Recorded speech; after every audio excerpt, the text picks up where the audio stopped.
de la membrana celular. Que transportan las sustancias a través de la membrana celular. Bien, una cosa importante que tenemos que observar es que en las células tenemos la membrana celular, ¿verdad? La capa lipídica. Ya sabemos, después vamos a volver a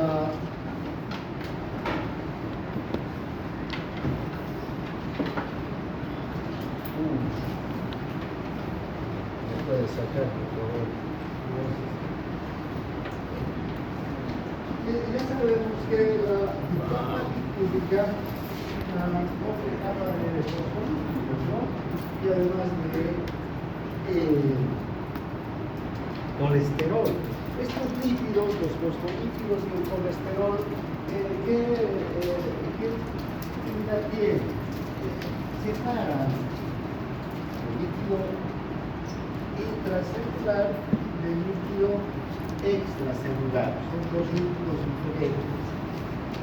Aíslan a la célula entonces del medio en el que está.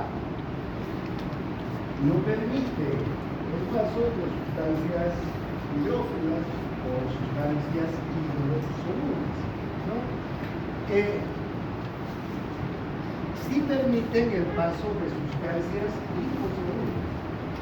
Las sustancias liposolubles son el oxígeno, el dióxido de carbono, el alcohol. Y van a ver que muchos medicamentos son liposolubles.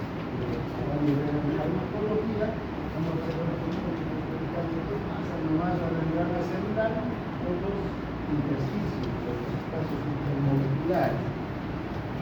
Ahora, también sabemos que la membrana es la vía de comunicación de la célula, el líquido intracelular con el líquido extracelular. Entonces, en la membrana hay muchas canales. Proteínas, ¿no? Estas proteínas son proteínas de diferente tipo y tienen diferentes funciones. Pero en general, lo que hacen es comunicar a la célula con el exterior.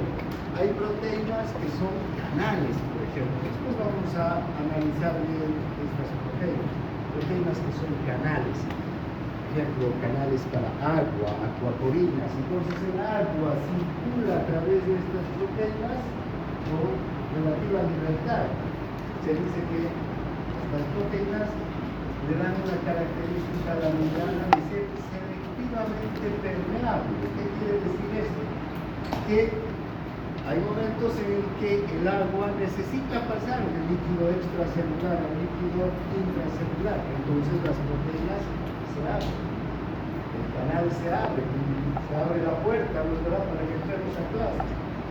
Hay canales también que permiten el paso de ciertas sustancias de bajo peso molecular, como son los iones. El ion sodio, el ion potasio, el ion calcio, el ion cloro, ¿no? Están en los líquidos. Estas proteínas entonces también son selectivamente permeables. Si es el canal de sodio, va a pasar el sodio. Si es el canal de potasio, va a pasar el potasio, ¿no? ¿Y cuándo va a pasar el sodio? Cuando la célula necesite que ingrese el sodio. Si la célula no necesita que ingrese el sodio, el canal va a estar cerrado. O se van a abrir y cerrar los canales, ¿no? Entonces, luego tenemos otras proteínas que también son capaces de transportar sustancias, pero lo hacen a través de la propia molécula. Son moléculas, proteínas transportadoras. La glucosa, por ejemplo, la transportan así, a los aminoácidos, ¿no? Hay otras que utilizan la energía adicional del ATP también para mover sustancias como la bomba ATPasa sobre potasio, como la bomba de hidrógeno, como la bomba de calcio, ¿no? Transportan en forma de una gradiente de cosas así. Enseguida vamos a hablar de estos temas, Hay otras que son capaces de mandar señales desde el exterior hacia el interior de la célula. No, la molécula llega a la proteína, se une a la proteína, pero no entra a la molécula. Solamente manda una señal para para que a través de la proteína haya una señal química que desencadene una serie de efectos, de acciones dentro de la célula. ¿Sí? Muchos receptores de hormonas, de neurotransmisores, funcionan así. Toda esta entrada siempre de comunicación, si bien es impermeable, a momentos permeabiliza, ¿no? ¿Y cómo lo hace? A través de estas proteínas. ¿Está claro? Ahora bien, una característica que siempre tenemos que tener presente es que tenemos el líquido intracelular y el líquido extracelular. Y las sustancias están disueltas en el líquido intracelular y en el líquido extracelular van a estar en concentraciones muy diferentes, tanto en el líquido intracelular como en el líquido extracelular. Por ejemplo, vean, el sodio es predominantemente extracelular. Entonces, en el líquido extracelular vamos a tener que el ion sodio tiene una concentración de 142 miliequivalentes por litro. ¿Sí? Y en el líquido intracelular tiene una concentración de 10 a 14 miliequivalentes por litro. Pero hay una diferencia enorme, ¿no? El sodio es extracelular. El potasio, en cambio, el potasio en el líquido intracelular tiene una concentración de 140 miliequivalentes por litro. Y en el líquido extracelular, 4 miliequivalentes por litro. Vean esa diferencia. Entonces, hay sustancias predominantemente intracelulares y otras predominantemente extracelulares.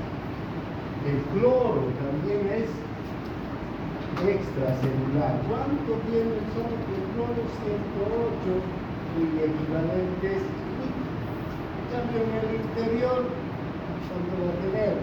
8 miliequivalentes litros. Cloro. ¿Sí? Podemos ver que el calcio, por ejemplo, también es extracelular. El calcio tiene dos tipos de concentraciones. Se dice que todo el calcio que está en el líquido extracelular tiene una concentración de 2.4 miliequivalentes litros. Sin embargo, de estos 2.4, solamente la mitad está como ion libre circulando por el líquido. La otra mitad está unido a proteínas, acetatos y cosas, no actúa como ion, evidentemente. Sí, a no ser que se libere y se disuelva, digamos, en el líquido. Entonces, normalmente es 1.2 miliequivalentes litros, pero podemos encontrar cualquiera de las dos concentraciones. Bueno, el otro día un estudiante me decía que ha visto muchas diferencias entre la tabla que yo les he presentado evidentemente en la edición anterior que de la tabla que está ahora en la edición 14. Pues si ustedes observan, en realidad no hay una gran diferencia. Si ven los parámetros, por ejemplo, los parámetros de normalidad, digamos, son prácticamente los mismos. Creo que el ion sodio está haciendo esfuerzo, el cloro está haciendo 6, ¿no? 103. Y el bicarbonato 24, 28. Esto es así. O sea, no hay un valor exacto, único. Convencionalmente se toman ciertos promedios. Y van a ver, por ejemplo, que en unos libros puede decir que el ion potasio está como 4 miliequivalentes, o como 4.2. En el mismo libro, en unos capítulos, como 4, en otros como 4.2. Entonces son pequeñas variaciones. Si ven el libro de fisiopatología, tal vez no sea 108, sino 103, y en el libro de farmacología 106. Pero lo que sí tenemos que tener claro, muy claro, es que este es un valor promedio, ¿sí? Y que la diferencia de concentración entre el líquido intracelular y el extracelular es grande, ¿sí? ¿Está claro? Hay una diferencia enorme. Y siempre tiene que ser así, porque si tendríamos una membrana donde el sodio es 142 en el líquido intracelular y el líquido extracelular 142, no habría Transporte. actividad, no habría movimiento en la membrana. Y ese movimiento de iones es el que le da vida a la membrana. ¿Vean? ¿Por qué? Porque los iones, ¿qué es un ion? ¿Quién me dice? ¿Qué es un ion? Es una sustancia química que está en el líquido extracelular e intracelular. Pero hay muchas sustancias químicas que están en el líquido intracelular y en el líquido extracelular. Ah, sí. Eso es un ion. Un ion es una molécula, un átomo que tiene una carga, que adquiere una carga. ¿Y cómo adquiere una carga un ion? ¿Quién sabe? ¿No sabes? ¿Ah? ¿Pérdida o ganancia de qué? De un electrón o de dos electrones. Vean, C de electrones, esa molécula o ese átomo, C de un electrón, y si C de un electrón, va a ser un ion positivo, porque va a tener más protones que electrones. Y ya sabemos que los protones son positivos y los electrones negativos. Si gana un electrón, un átomo o una molécula, ¿en qué se va a convertir? En un ion negativo, porque va a tener más electrones que protones. ¿Está claro? O sea, no se olvide nunca de esta característica. Entonces, si los iones, estas sustancias, estos átomos que han adquirido carga eléctrica, ¿ven? Son positivos o negativos, entonces son capaces de cambiar la electronegatividad o la electropositividad de cualquiera de estos dos espacios. Y la célula, pasaremos por acá, la célula tiene una carga negativa. El interior de la célula siempre es negativo. ¿Por qué será negativa el interior de la célula? Porque tiene proteínas, tiene muchas proteínas, y las proteínas tienen carga negativa. ¿Sí? Tiene fosfatos, los fosfatos tienen carga negativa. Tiene sulfatos, y los sulfatos tienen carga negativa. Entonces las células tienen carga negativa. Siempre una célula va a tener una carga bastante negativa, ¿no? Por ejemplo, cuando hablemos mañana o su siguiente clase del potencial de acción, vamos a ver que el potencial de membrana en reposo, cuando una célula no está haciendo nada, está sin ninguna actividad, es bastante negativa. En algunas células menos 90 milivoltios, en otras menos 85 milivoltios, en otras menos 55 milivoltios, todas cargas negativas. ¿Está claro? Entonces, ahora, si la célula tiene una carga negativa y entra un ion de sodio al interior, ¿qué carga tienen los sodios? Es un ion positivo. Entonces va a hacer que la célula sea menos negativa y en algunos casos hasta la va a volver positiva. Entonces, ven cómo está cambiando la característica de la célula. Entonces, esta célula necesita el ingreso y salida de los iones. Entran iones sodio y la célula va a ser menos negativa. ¿Sí? Si por el contrario salen iones de potasio, los potasios también son positivos. ¿Sí? Los potasios son positivos. Si salen iones de potasio, que pueden salir porque hay muchos iones de potasio, salen a través de un canal, ¿cómo va a quedar la célula? Menos negativas, va a negativizar más todavía, ¿no? Porque va a perder cargas positivas. Entonces, esa actividad de iones en la membrana es esencial para la vida de la célula. Si no hubiera esta actividad de iones, la membrana no tendría razón de ser, ¿no es verdad? Por otro lado, cuando estos iones son osmóticamente activos, ¿qué quiere decir esto? La osmosis es el movimiento del agua. ¿Sí? También mañana, pasado mañana, vamos a hablar mucho de la osmosis, la presión osmótica, etc. Pero primero diremos ahora rápidamente qué es el movimiento del agua. ¿Y cómo se mueve el agua? Va hacia sustancias que lo atraen, ¿sí? Que se llaman sustancias osmóticamente activas.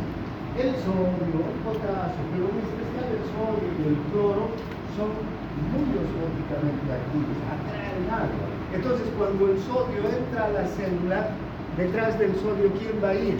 El agua. Fíjense cómo el agua se mueve por la membrana celular gracias a la entrada y salida de iones. ¿Está claro? Bien. Entonces, este preámbulo es importante para que entremos a hablar de los medios de transporte que hay en la membrana celular. Volviendo entonces a la membrana, la capa lipídica está formada por dos capas de fosfolípidos. Estos impermeabilizan a la célula. Solamente pueden pasar al interior o al exterior de la célula sustancias liposolubles. Y sustancias hidrosolubles como iones, glucosa y otras moléculas van a pasar a través de medios de transporte que puedan transportar a estas sustancias hidrosolubles. Entonces, ¿cuáles son los medios de transporte que utilizan las sustancias? Tenemos dos medios de transporte. Uno que es la difusión y otro que es el transporte activo. La difusión también se conoce como transporte pasivo. ¿Sí? Aquí hay que tener en cuenta que la difusión no es nada más que el movimiento de las partículas que se mueven desde un lugar de alta concentración a un lugar de baja concentración, a favor de una gradiente de concentración. Una gradiente es, ¿gradiente de dónde viene? De grada, ¿no es verdad? Esta grada sobre la que yo estoy parado tiene la posibilidad de tenerme en una altura, o si bajo voy a estar en una altura inferior, pero si subo otra vez voy a estar en una altura superior. Entonces la gradiente de concentración también significa que aquí el sodio está en 142 y aquí en 10. Hay una diferencia, igual que esta altura, ¿no es verdad? Aquí hay una diferencia, más sodio de tipo de celular y menos sodio de tipo celular.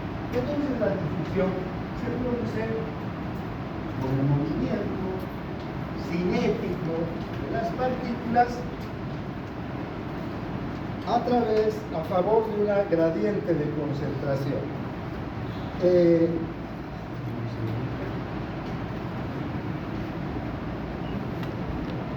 Ahora, ¿quién hace mover a las partículas? Que decimos hay un movimiento de partículas. ¿Qué es lo que va a permitir el movimiento de las partículas? La energía cinética. En el universo todo se mueve gracias a la energía cinética. ¿Y qué significa la energía cinética?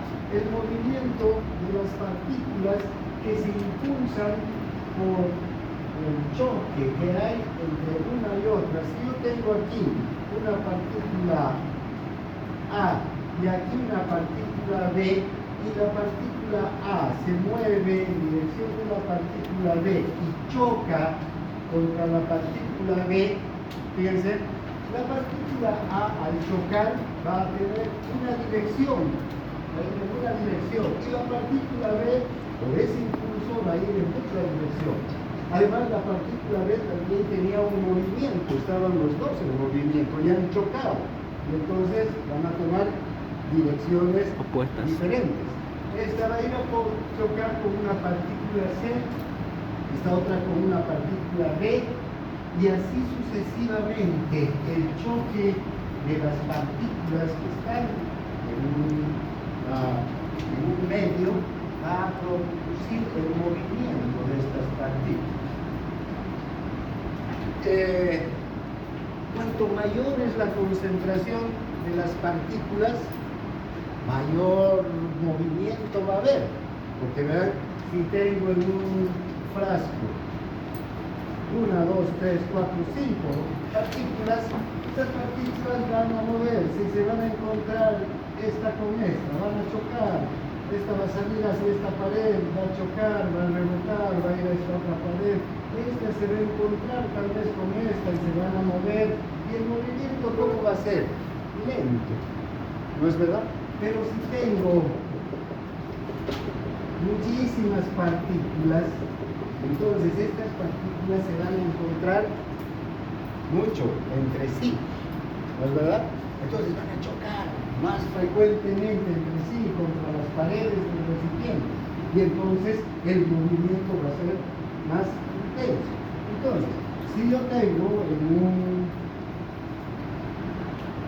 recipiente, ya sea que sea un recipiente con gas o un líquido con una sustancia, y en este lado tengo muchas partículas, una alta concentración de partículas, y aquí tengo 2 o 3 partículas, ¿hacia dónde se ve el movimiento de las partículas?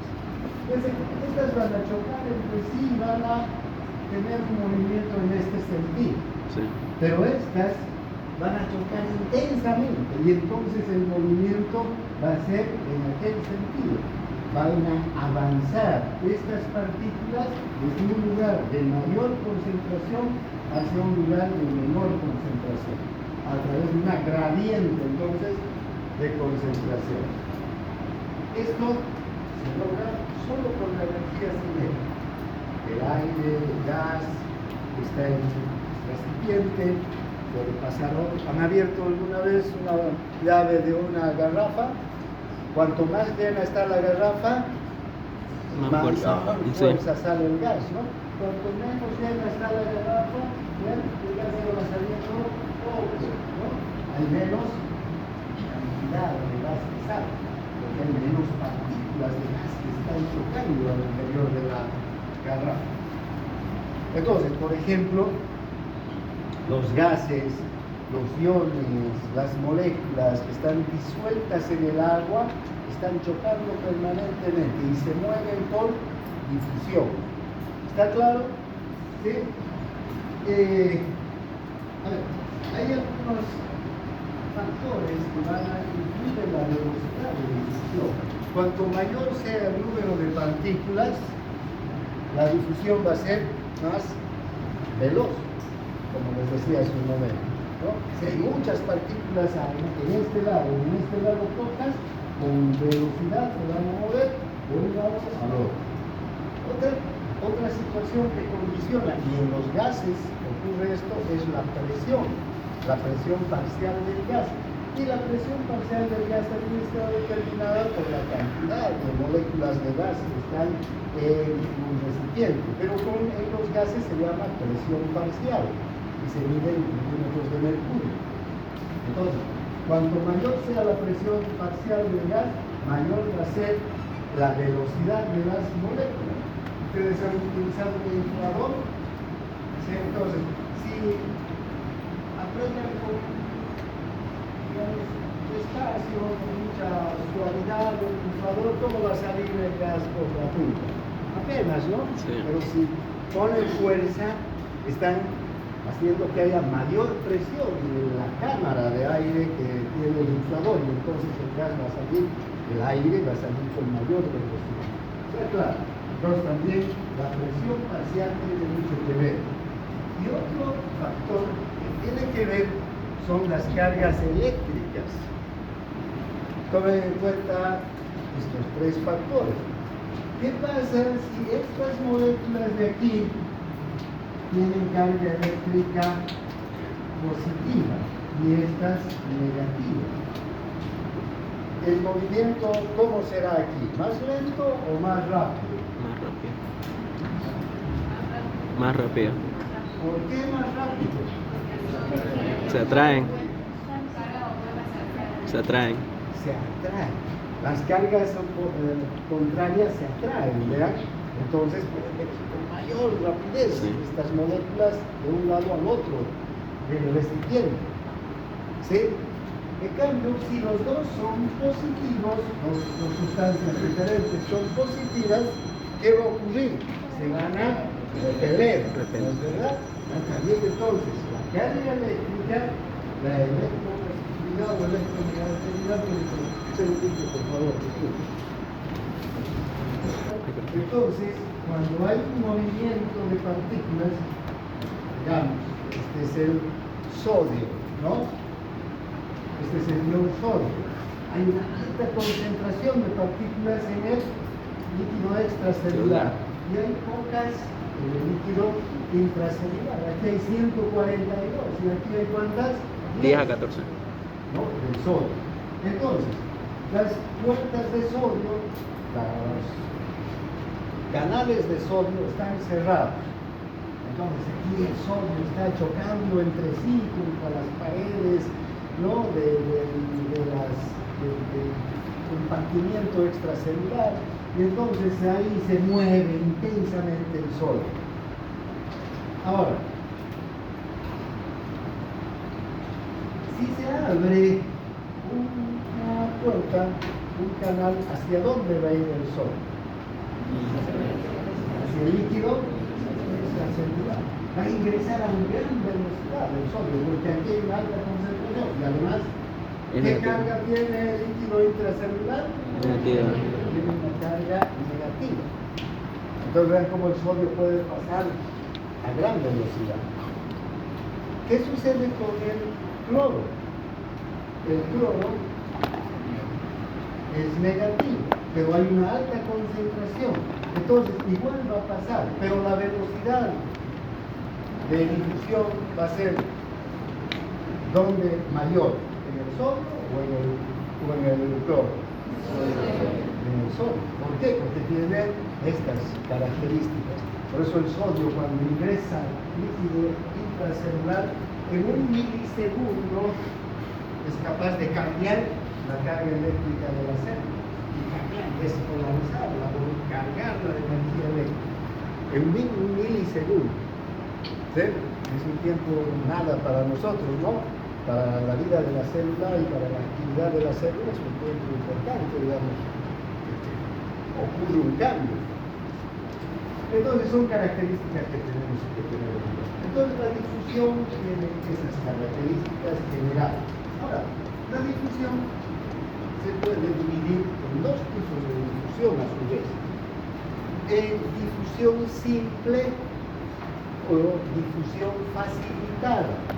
Vean, la difusión simple es cuando no hay ninguna proteína transportadora que realice el trabajo de llevar la partícula de un lugar a otro. De un lado de la membrana al otro lado de la membrana. ¿Cuándo se da la difusión simple? Por ejemplo, con los gases, que son liposolubles, o con las sustancias liposolubles. El oxígeno está en mayor concentración en el líquido extracelular. ¿Verdad? Y el oxígeno, ¿hacia dónde tiene que ir? Hacia el líquido intracelular, para que ahí la mitocondria pueda transformarlo en ATP, ¿no? Entonces, fíjense, cuando El oxígeno no necesita ninguna puerta, no necesita que se abra ningún canal, ni nada. Entonces el oxígeno atraviesa por donde, si estos son los Fosfolípidos. fosfolípidos de la membrana, y hagamos un poco más. Ya sabemos que por aquí el agua, los iones, no pasan. Como sustancia, como la pared, no puede atravesar nada. Pero el oxígeno atraviesa por estos espacios intermoleculares con facilidad. Se disuelve en la grasa y atraviesa con facilidad. Eso le ocurre al oxígeno. Al dióxido de carbono, en cambio el dióxido de carbono, ¿dónde hay harto? En el interior de la célula, y tiene que salir el dióxido de carbono. Y sale también por estos espacios intermoleculares. El alcohol, que es liposoluble también, o tantos medicamentos que son liposolubles, atraviesan el cortisol, claro, porque es liposoluble. Todos, ¿cuáles son las sustancias? Tenemos muchas sustancias liposolubles, hormonas liposolubles como el cortisol, como la aldosterona, como los estrógenos, o la testosterona, todos esos son formados a partir del colesterol, por eso son liposolubles. Entonces, esas pasan con facilidad. Entonces, estas sustancias, los gases, las sustancias liposolubles atraviesan por difusión simple.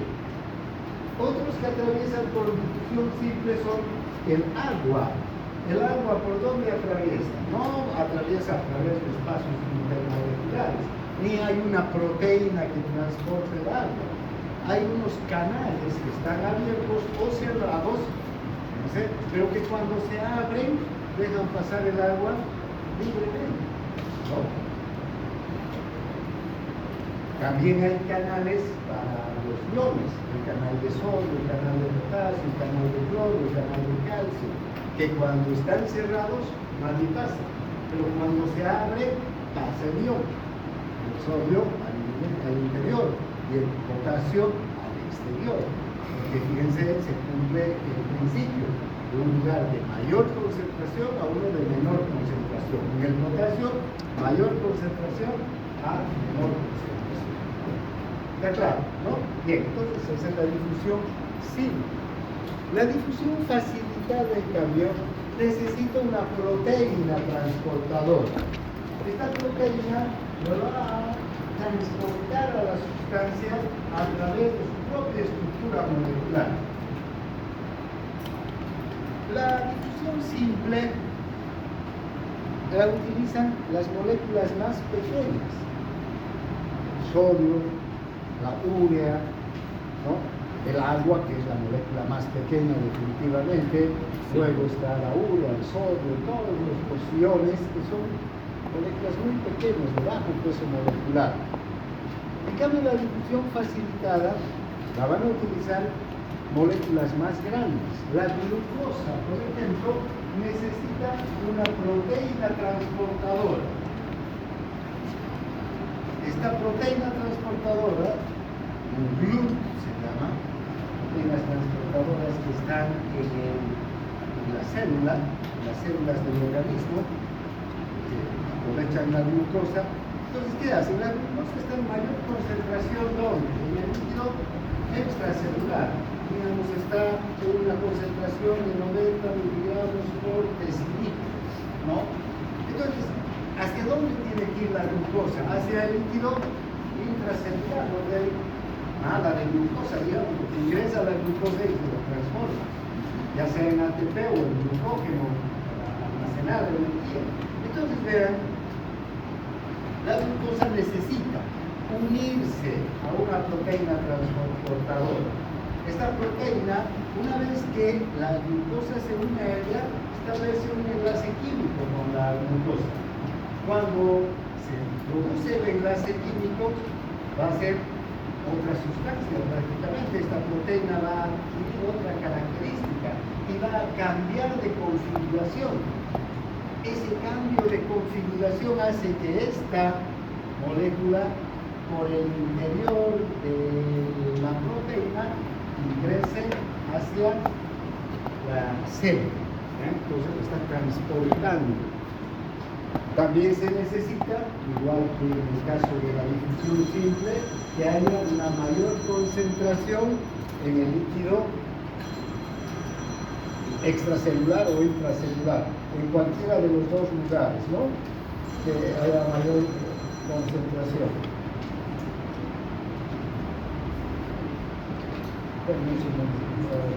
¿Está claro? Sí. Bien, entonces.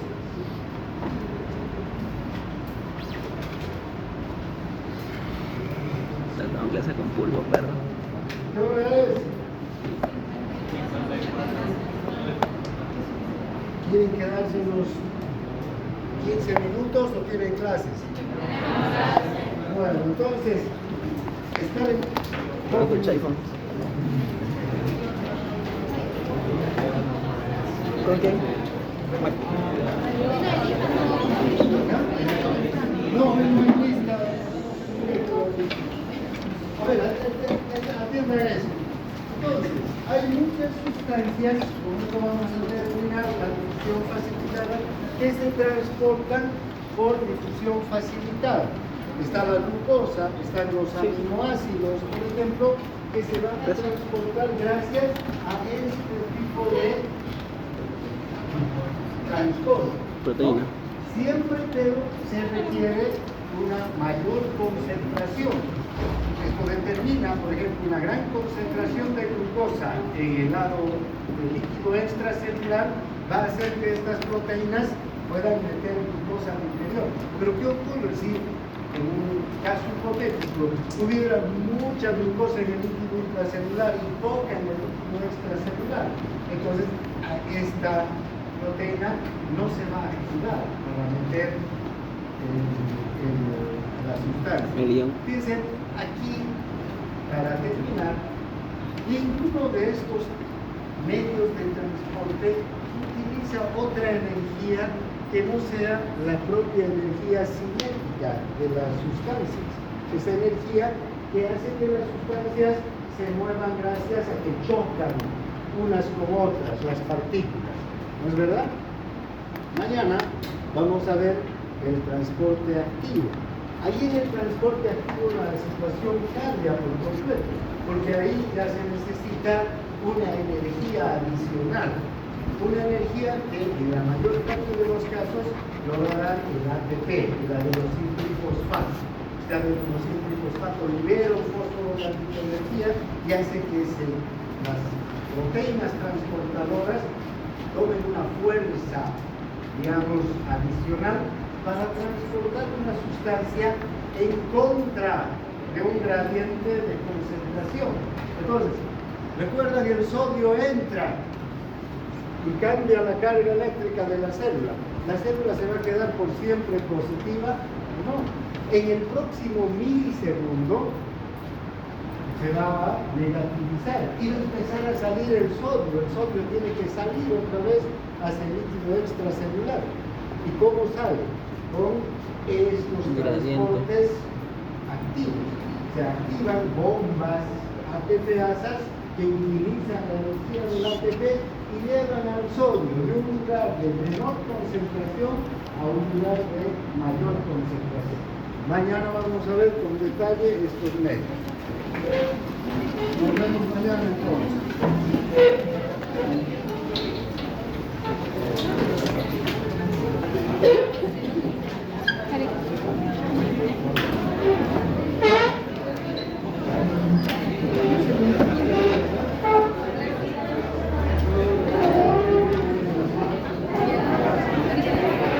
Un saludito para el video, Diana.